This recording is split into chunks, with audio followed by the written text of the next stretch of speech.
So, how do I go about making the best fit hairline for you? Firstly, I'll have you sitting down, kind of like you're getting a haircut. Feet on the floor, no crossing of the legs, sitting up nice and straight, and then we measure your face to make sure that the hairline that we're going to make for you is very in fitting with your face and your facial dimensions so that it looks very natural. It looks like something that were destined to have naturally.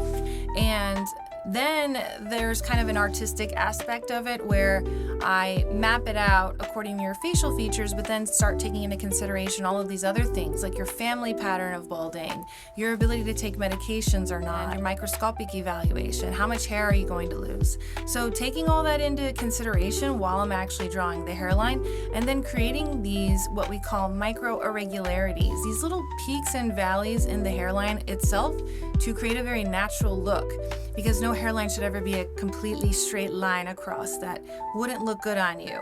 So, and of course, taking into consideration different angles. So I'll kind of zoom out. I'll have you do different movements with your head to make sure that from different angles, you're looking absolutely your possible best. So I do all of these things all at the same time during your visit, and then I show it to you at the end. We take into consideration your facial measurements, in addition to your family pattern of balding, your miniaturization study that we do with a dermatoscope in the office real time, and also taking into consideration your ability to take medications. So if you're able to take medications, you've been on them, your hair loss is stabilized to a degree, we can feel more comfortable about different changes in terms of having the hairline maybe a little lower, but we're never going to make it unnaturally low. This should always fit your face and absolutely fit you as you get older through time. So something that looks natural on you at the age of 30 as it does at the age of 80, because this is definitely permanent hair.